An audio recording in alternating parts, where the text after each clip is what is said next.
نبی کریم علیہ وآلہ وسلم نے ارشاد فرمایا، حضور علیہ السلام نے فرمایا ہر امت کا کوئی نہ کوئی فتنہ ہوتا ہے، کوئی نہ کوئی آزمائش ہر امت میں آئی جس سے لوگ راہ حق سے بھٹک گئے، ان پر آزمائش آئی۔ ہر امت کا کوئی نہ کوئی فتنہ، ہر امت پر کوئی نہ کوئی آزمائش۔ تو محبوب کریم علیہ السلام فرمانے لگے میری امت کا فتنہ مال ہے، میری امت کی آزمائش مال ہے۔ ان کے اندر مال آیا ہے، فتنہ آیا ہے۔ حضرت عمر فاروق رضی اللہ تعالیٰ عنہ کا زمانہ مبارکہ تھا تو مال بہت زیادہ آیا تھا۔ حضرت عمر کے زمانے میں اللہ نے دولت بہت زیادہ عطا کی، چونکہ بہت سارے علاقے فتح ہونے لگے تو مال غنیمت ڈھیروں آنے لگا۔ حضرت عبد الرحمن ابن عوف رضی اللہ تعالیٰ عنہ فرماتے ہیں کہ جب بحرین سے مال آیا تو اتنا مال آیا، اتنا مال آیا، حضرت ابو عبیدہ بن جراح رضی اللہ تعالیٰ عنہ لے کے آئے، اتنی دولت آئی۔ مسجد نبوی شریف صلی اللہ علیہ وسلم میں مال کا ڈھیر لگا تو جو اونچے قد والے تھے نا وہ بھی مال کے پیچھے چھپ گئے۔ اتنا بڑا ڈھیر تھا کہ جن کا قد اونچا تھا، دراز قد تھے، وہ مال کے پیچھے چھپے ہوئے۔ تو فرماتے کہ صبح صبح کچھ لوگ جلدی آ گئے نماز کے وقت میں، پتہ تھا کہ رات سے مال غنیمت آ گیا اور نماز ختم ہو گئی تو جا ہی نہیں رہے، ابھی بیٹھے۔ تو حضرت عمر رو پڑے، جناب فاروق اعظم روئے، اللہ اکبر، درد سا پیدا ہو گیا۔ حضور آپ رو کیوں رہے ہیں؟ فرمایا تم اس لیے رکے ہوئے ہو کہ مال آیا ہے؟ لوگوں نے عرض کی حضور ہاں بات تو ٹھیک ہے اور یہ صحابہ کا حق ہے، یہ سب لوگوں میں بٹے گا۔ حضرت عمر فاروق رضی اللہ تعالیٰ عنہ سے کہا جناب آپ شکر ادا کریں، آپ رو رہے ہیں۔ فرمایا تمہیں نہیں نہ پتا، میں نے اپنے نبی پاک سے سنا ہے علیہ السلام۔ حضور نے فرمایا میری امت کا فتنہ مال ہے، جہاں مال آتا ہے وہاں عداوت بھی آتی ہے، جہاں مال آتا ہے وہاں تلخیاں بھی آتی ہیں، جہاں مال آتا ہے وہاں لالچ بھی آتا ہے، جہاں مال آتا ہے تو وہاں پھر لوگ ایک دوسرے سے بٹورنا بھی چاہتے۔ جب تک جیبوں میں مال نہیں نہ ہوتا تو جو بھی پیار کرتا ہے ذات سے کرتا ہے، اور جب جیب میں مال آتا ہے تو پھر زیادہ تر لوگ جیب سے پیار کرتے ہیں۔ یہ امیروں کا کہنا تو ہوتا ہے کہ لوگ بڑا چاہتے ہیں، نہیں بڑی اللہ کی عزت ہے، تو میں کہا کرتا ہوں ذرا دولت الگ کرنا، پھر اپنی حیثیت کا تعین کر کے تیری کتنی عزت ہے۔ یہ دولت کا لیبل ہے نا، اس کو ذرا اتار، خود پتہ چل جائے گا تیرے پاس کیا ہے۔ میرے نبی کریم علیہ السلام نے اسے فتنہ قرار دیا جو تو آزمائش ہے۔ لالچ کرنا، لالچ میں پڑے رہنا، لالچ کی طرف سفر کرنا، اور مطمع نظر لالچ بنا لینا۔ مطمع نظر، ایک بہت بڑے دولت مند کا میں ایک دفعہ اس کا انٹرویو اخبار میں چھپا تو میں دیکھ رہا تھا، تو کسی نے اس سے پوچھا کہ دولت کیسے کمائی، تو کہنے لگا جی میں نے 10 لاکھ والا کام بھی نہیں چھوڑا اور 10 روپے والا بھی نہیں چھوڑا، سارے کام بس کوشش کی کہ جہاں سے آ جائے اسے حاصل کر لینا چاہیے۔ اب کھل کے بات تو لوگ کرتے نہیں، حالانکہ بہت ساری جگہوں پہ اس بات کا ترجمہ یہ ہوتا ہے کہ نہ جائز دیکھا نہ ناجائز دیکھا، بس جہاں سے آئے، جتنے آئے، جس ترتیب سے آئے، شام کو یہ حساب ضرور کرنا ہے کہ آج میرے بینک بیلنس میں کتنا اضافہ ہو گیا۔ لوگوں نے دولت ہی کی طرف دیکھا، دولت ہی کو پرکھا، پیسے نہیں تو رو پڑے، جائیداد نہیں تو رو پڑے، مکان نہیں تو رو پڑے۔ جس دن 4 گاہک کم آئے اس دن رو پڑے، جس دن کام دھندا کم ہوا تو سارے زمانے کو بتایا کہ بڑی غربت ہے۔ میں کہا کرتا ہوں کہ جب اللہ تعالیٰ گاہک زیادہ بھیجتا پھر بھی شور کیا کرو، جب اللہ تعالیٰ نوازتا ہے اس کا بھی اعلان کیا کرو۔ میرے بھائی، حضرت عیسیٰ علیہ السلام کا ایک فرمان بڑا ہی شاندار ہے، اس عنوان پر اگر ہماری سمجھ میں آئے تو ہماری طبیعت ٹھنڈی کر دے گا۔ اور جناب عیسیٰ علیہ نبینا علیہ السلام نے ایک بات کہہ کے کتنے سارے مضامین بیان کر دیے۔ اللہ کے پیغمبر علیہ السلام نے کتنی ساری باتیں کھول دی ایک جملہ کہہ کے۔ جناب عیسیٰ علیہ السلام فرمانے لگے دنیا کو اپنا آقا نہ بنانا، دنیا کی دولت کو اپنا آقا نہ بنانا، ورنہ یہ تمہیں اپنا غلام بنا لے گی۔ جنہوں نے دولت کو آقا بنایا اس نے پھر ان کو اپنا غلام بنا لیا، پھر بیچارے کروڑوں پتی ہیں پر سو نہیں پاتے ساری رات، اربوں روپیہ پاس ہے پر نیند سکون کی میسر نہیں آتی، چونکہ دولت آقا ہے نا، تو یہ وہ آقا ہے جو قابو آتا نہیں، یہ وہ آقا ہے جس سے دل بھرتا نہیں، یہ وہ والا آقا ہے جس سے لوگوں کی طبیعت سیر ہوتی نہیں، 1 کے بعد 2، 2 کے بعد 3، 3 کے بعد 4، 4 کے بعد 5، یہ وہ والا پیالہ ہے جو کبھی پر ہو سکتا محمود غزنوی رحمتullah تعالی علیہ نا خیرات بانٹا کرتے تھے. آپ کو پتہ ہے بادشاہ لوگ ہوتے تھے, دولت تقسیم کرتے تھے. تو محمود ایک دن باہر نکلے, سیر کے لیے جا رہے تھے, بادشاہ سلامت. تو باہر نکلے تو کہا جتنے فقیر ہیں نا سب کو بلا لو, آج میرا دل ہے میں نکلتا جاؤں اور خیرات بانٹتا جاؤں, نکلتا جاؤں اور خیرات تقسیم کرتا جاؤں. محمود نے اعلان کیا تو بعض اوقات انسان کچھ بات کرتا ہے تو اس کے لفظوں میں نا تھوڑا کر و فر نظر آتا ہے, تھوڑا تکبر نظر آتا ہے, تھوڑا غرور نظر آتا ہے. ایک درویش بھی وہاں سے گزر رہے تھے, انہوں نے بھی بادشاہ کا یہ جملہ سنا, انہوں نے بھی بادشاہ کا یہ جملہ سنا, اس طرف توجہ فرمائی کہ لو جی جو جس نے لینا ہے نا آج اسے دیا جائے گا, آج میں بانٹتا ہی جاؤں گا. وہ بزرگ بھی آ گئے, کاسا لکڑی کا پیالہ ہاتھ میں پکڑا ہے, وہ بھی تشریف لائے. اور محمود غزنوی جب بانٹ رہے تھے تو انہوں نے بھی اپنا پیالہ آگے کر دیا, انہوں نے بھی کچھ لینے کے لیے پیالہ آگے بڑھایا. تو محمود غزنوی نے اپنی جیب سے چند سکے نکالے, چند اشرفیاں نکالی, اور جب بابا جی کے پیالے میں ڈالی تو آواز تو آئی کھٹکنے کی. لکڑی کے پیالے سے جب چاندی کے سکے ٹکرائے تو آواز تو پیدا ہوئی, لیکن بزرگوں نے پیالہ پھر آگے کیا, کہنے لگے اس میں تو کچھ بھی نہیں, تھوڑا اور ڈال دو. محمود کہتا ہے میں نظر ڈال کے دیکھا تو پیالہ تو واقعی خالی تھا. بادشاہ تھا, کہہ چکا تھا کہ آج بانٹنا ہے, جو کوئی مانگے گا اسے دینا. پھر جیب میں ہاتھ ڈالا. یہ انا کا بت بھی بڑی مشکل سے ٹوٹتا ہے نا, یہ بڑا پکا ہوتا ہے, یہ نہیں ٹوٹتا. دوبارہ پیالہ ڈالا تو پھر چیزیں کھٹکنے کی, بجنے کی آواز تو آئی, لیکن بزرگ کہنے لگے کہ تو نے تو کچھ بھی نہیں دیا. پھر پیالہ آگے کیا تو محمود نے جھوک کے دیکھا تو پیالہ پھر خالی تھا. اس نے پھر کچھ ڈالا, پھر دیکھا تو خالی, پھر ڈالا, بجنے کی آواز آئی, پھر خالی. اب بادشاہ تھا, ہارنے کا نام ہی نہیں لے رہا, یہ شکست کھانا ہی نہیں چاہتا. اس نے تھیلے منگا لیے, بوریاں منگانی پیسوں کی بھری ہوئی, ڈالتا جا رہا ہے, بجنے کی آواز آتی ہے. محمود تھک گیا, کہنے لگا بابا اس کے نیچے کون سا سوراخ بنایا ہوا ہے, کیا ہے اس کے نیچے, جو سمجھ میں نہیں آ رہا کیا ہے. تو ان بزرگوں نے بڑی شاندار بات کی, کہنے لگے محمود یہ انسانی خواہشات کا پیالہ ہے, اور یہ خواہشات کبھی پور نہیں ہو سکتی. ایک پوری کرتے ہیں تو دوسری بن جاتی ہے, ایک پوری کرتے ہیں تو دوسری. حضرت مولا علی شیر خدا رضی اللہ تعالیٰ عنہ فرمایا کرتے تھے نفس کی خواہشیں ان بھیڑوں کی طرح ہیں جو کبھی قابو میں نہیں آتی. ادھر سے گھیر کے لاؤ تو ادھر والی نکل جاتی ہے, ادھر سے گھیر کے لاؤ تو ادھر والی نکل جاتی ہے. دونوں کو سمیٹو تو سامنے والی گائے. یہ خواہشات ہیں, یہ کبھی پوری یہ نہیں پوری ہوتی میاں. پھر انسان آگے سے آگے بڑھتا رہتا ہے, عرض کرتا ہے, لالچ کرتا ہے, طمع کرتا ہے, لینے کی خواہش پیدا کرتا ہے, لیکن یہ چیزیں کبھی اس کے حق میں مؤثر ثابت نہیں ہوتی. ہاں میرے نبی کریم علیہ الصلوۃ والسلام سے پوچھا گیا تھا یا رسول اللہ ذلت کیا ہے, فرمایا لالچ کرنا.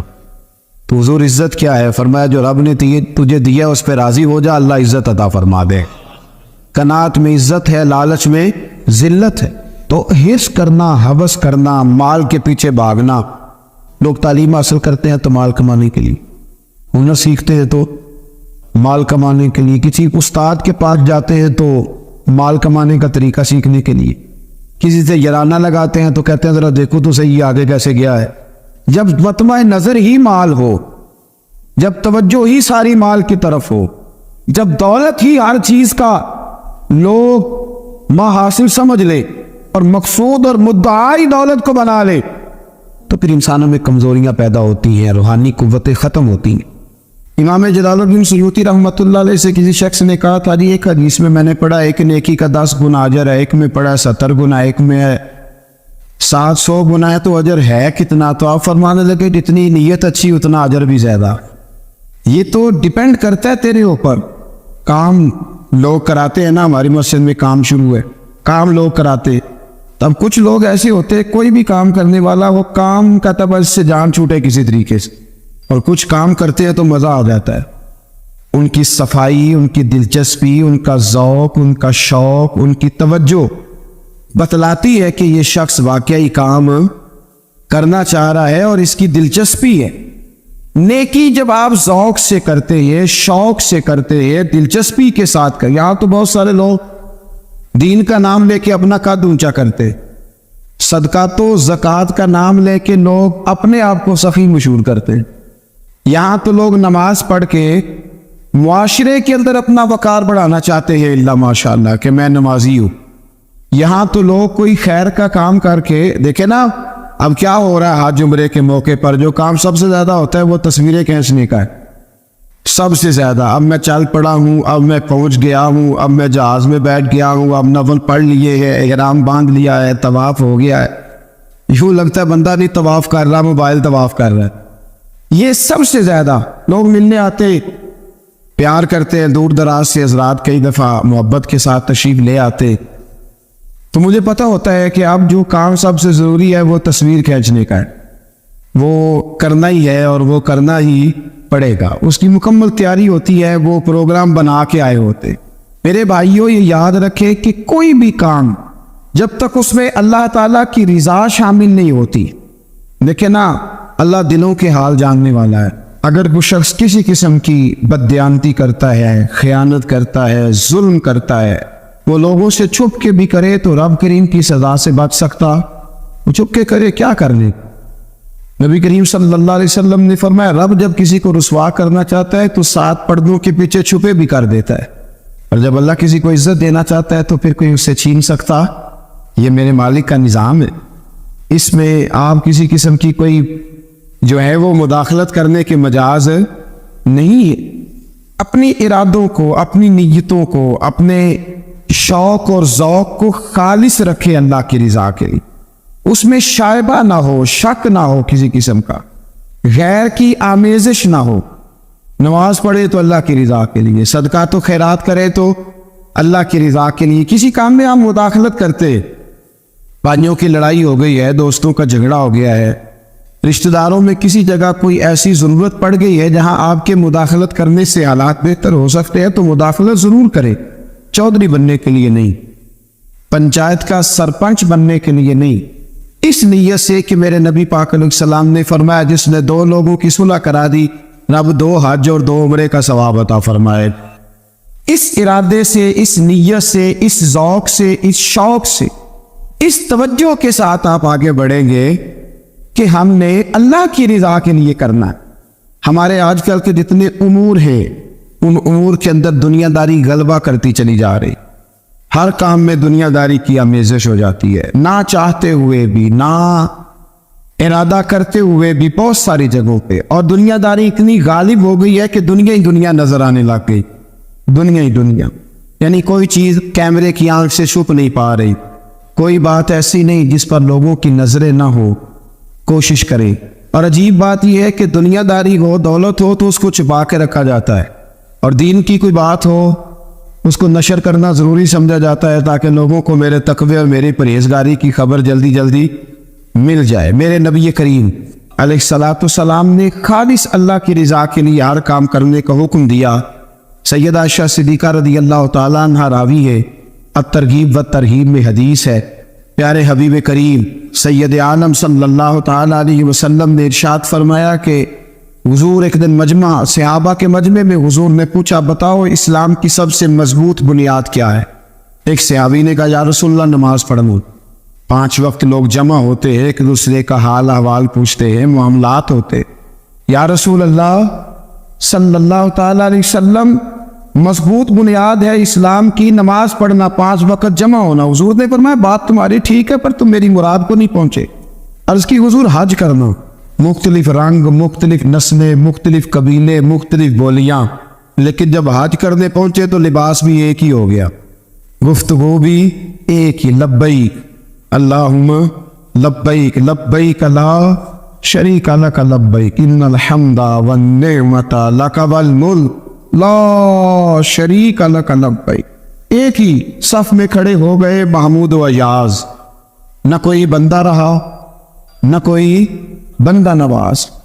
نبی رحمت سید عالم صلی اللہ علیہ وسلم سے عرض کی حضور یہ حج جو ہے نا اس میں بڑی یکسانیت ہوتی ہے, ہر رنگ ہر نسل کا آدمی ایک تسبیح کے دانے کی طرح ایک جگہ پہ پرو دیا جاتا ہے, تو لگتا ہے یہ اسلام کی مضبوط بنیاد ہے. محبوب فرمانے لگے بات تمہاری ٹھیک ہے پر تم میری مراد کو نہیں پہنچے.